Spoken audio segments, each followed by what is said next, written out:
കേജ്രിവാൾ മദ്യനയ അഴിമതി കേസിൽ ഇടക്കാല ജാമ്യത്തിലിറങ്ങിയ കേജ്രിവാൾ ഇന്ന് ജയിലിലേക്ക് മടങ്ങുകയാണ്. രാജ്ഘട്ടിലും പിന്നീട് ഹനുമാൻ ക്ഷേത്രത്തിൽ അദ്ദേഹം സന്ദർശനം നടത്തുന്നുണ്ട്. 3 മണിക്കായിരിക്കും ജയിലിലേക്ക് മടങ്ങുക എന്ന് കേൾക്കുന്നു. നിങ്ങൾ സന്തോഷത്തിലെങ്കിൽ ജയിലിൽ താനും സന്തോഷത്തിലായിരിക്കുമെന്നാണ് കേജ്രിവാൾ പ്രതികരിച്ചിരിക്കുന്നത്.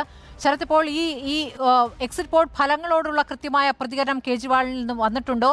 വലിയ ആത്മവിശ്വാസത്തിലായിരുന്നു ഇന്ത്യ മുന്നണി ജയിക്കുമെന്നതിൽ വലിയ ആത്മവിശ്വാസത്തിലായിരുന്നു കേജ്രിവാൾ.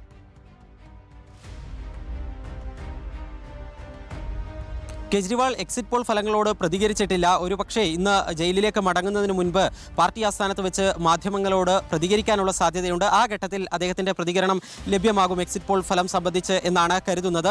രാവിലെ രാഷ്ട്രപിതാവ് മഹാത്മാഗാന്ധിയുടെ സ്മൃതി കുടീരം സ്ഥിതി ചെയ്യുന്ന രാജ്ഘട്ടിലെത്തി അദ്ദേഹം പുഷ്പാർച്ചന നടത്തും. അതിനുശേഷമായിരിക്കും നേരെ ഹനുമാൻ ക്ഷേത്രത്തിലേക്ക് വരിക. കൊണാട്ട് പ്ലേസിലുള്ള ഹനുമാൻ ക്ഷേത്രത്തിലും ദർശനം നടത്തിയ ശേഷം നേരെ പാർട്ടി ഓഫീസിലെത്തി നേതാക്കളെയും പ്രവർത്തകരെയും കണ്ട് 3 മണിക്ക് തിഹാർ ജയിലിലേക്ക് മടങ്ങും എന്നാണ് അറിയിച്ചിരിക്കുന്നത്.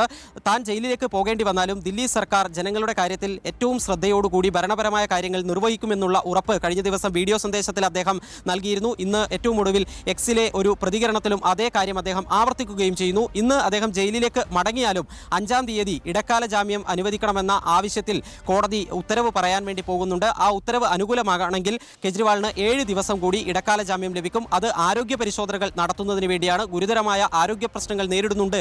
അതുകൊണ്ട് ഇടക്കാല ജാമ്യം നൽകണം എന്നതാണ് കേജ്രിവാൾ ആവശ്യപ്പെട്ടിരിക്കുന്നത്.